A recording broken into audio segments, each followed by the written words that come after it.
اعوذ باللہ من الشیطان الرجیم بسم اللہ الرحمن الرحیم وَإِذْ قَالَ رَبُّكَ لِلْمَلَائِكَةِ إِنِّي جَاعِلٌ فِي الْأَرْضِ خَلِيفَةً قَالُوا أَتَجْعَلُ فِيهَا مَن يُفْسِدُ فِيهَا وَيَسْفِكُ الدِّمَاءَ وَنَحْنُ نُسَبِّحُ بِحَمْدِكَ وَنُقَدِّسُ لَكَ قَالَ إِنِّي أَعْلَمُ مَا لَا تَعْلَمُونَ۔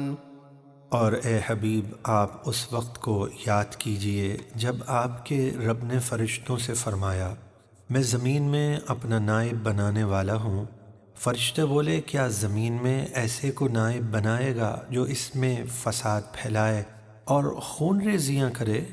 حالانکہ ہم تیری حمد کے ساتھ تیری تسبیح بیان کرتے ہیں اور تیری پاکی بیان کرتے ہیں۔ اللہ نے فرمایا بے شک میں جانتا ہوں جو تم نہیں جانتے، یعنی انسانوں میں انبیاء اور اولیاء بھی ہوں گے۔ وَعَلَّمَ آدَمَ الْأَسْمَاءَ كُلَّهَا ثُمَّ عَرَضَهُمْ عَلَى الْمَلَائِكَةِ فَقَالَ أَنبِئُونِي بِأَسْمَاءِ هَؤُلَاءِ إِن كُنتُمْ صَادِقِينَ۔ اور اللہ نے آدم کو سب چیزوں کے نام سکھائے، پھر ان سب چیزوں کو فرشتوں پر پیش کر کے فرمایا تم مجھے ان چیزوں کے نام بتاؤ اگر تم سچے ہو۔ قالوا سبحانك لا علم لنا إلا ما علمتنا إنك أنت العليم الحكيم۔ فرشتے بولے پاکی ہے تجھے، ہمیں کچھ بھی علم نہیں مگر اتنا ہی علم ہے جتنا تو نے ہمیں سکھایا، بے شک تو ہی علم و حکمت والا ہے۔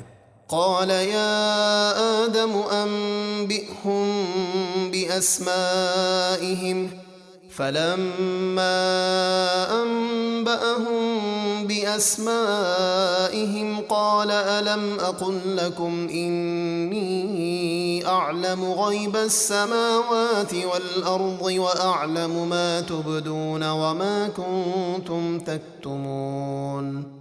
اللہ نے فرمایا اے آدم تم انہیں سب چیزوں کے نام بتا دو۔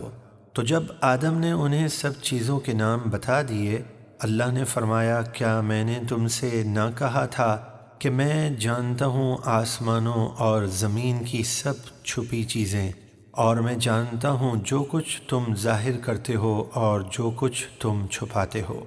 وَإِذْ قُلْنَا لِلْمَلَائِكَةِ اسْجُدُوا لِآدَمَ فَسَجَدُوا إِلَّا إِبْلِيسَ أَبَى وَاسْتَكْبَرَ وَكَانَ مِنَ الْكَافِرِينَ۔ اور جب ہم نے فرشتوں کو حکم دیا کہ آدم کو سجدہ کرو تو سب نے سجدہ کیا سوائے ابلیس کے، اس نے انکار کیا اور تکبر کیا اور کافر ہو گیا۔ وَقُلْنَا يَا آدَمُ اسْكُنْ أَنْتَ وَزَوْجُكَ الْجَنَّةَ وَكُلَا مِنْهَا رَغَدًا حَيْثُ شِئْتُمَا وَلَا تَقْرَبَا هَذِهِ الشَّجَرَةَ فَتَكُونَا مِنَ الظَّالِمِينَ۔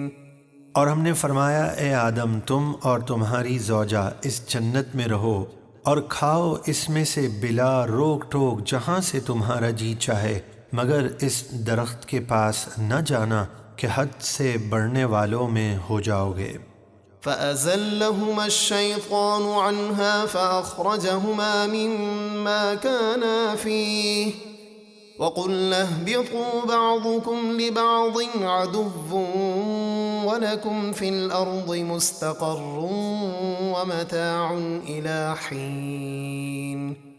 تو شیطان نے انہیں اس درخت کے ذریعے پھسلایا اور جہاں وہ رہتے تھے وہاں سے انہیں الگ کر دیا، اور ہم نے آدم و حوا اور آدم کی پش میں موجود ان کی اولاد سے فرمایا تم سب جنت سے زمین پر چلے جاؤ، تمہاری اولاد آپس میں ایک دوسرے کی دشمن ہوگی اور تمہیں ایک خاص وقت تک زمین میں ٹھہرنا اور فائدہ اٹھانا ہے۔ فَتَلَقَّى آدَمُ مِن رَّبِّهِ كَلِمَاتٍ فَتَابَ عَلَيْهِ إنه هو التواب الرحيم۔ پھر سیکھ لیے آدم نے اپنے رب سے کچھ کلمات، تو اللہ نے ان کی توبہ قبول فرمائی، بے شک وہی بہت توبہ قبول فرمانے والا مہربان ہے۔ قُلْنَا اهْبِطُوا مِنْهَا جَمِيعًا فَإِمَّا يَأْتِيَنَّكُم مِّنِّي هُدًى فَمَن تَبِعَ هُدَايَ فَلَا خَوْفٌ عَلَيْهِمْ وَلَا هُمْ يَحْزَنُونَ۔ ہم نے فرمایا تم سب جنت سے زمین پر چلے جاؤ، پھر اگر تمہارے پاس میری طرف سے کوئی ہدایت آئے تو جو میری ہدایت کی پیروی کریں گے تو نہ ان پر کوئی خوف ہوگا اور وہ نہ غمگین ہوں گے۔ والذین کفروا وکذبوا بآیاتنا اولئک اصحاب النار هم فیہا خالدون۔ اور وہ جو کفر کریں گے اور میری آیتیں جھٹلائیں گے وہ دوزخی ہیں، ان کو ہمیشہ اس میں رہنا ہے۔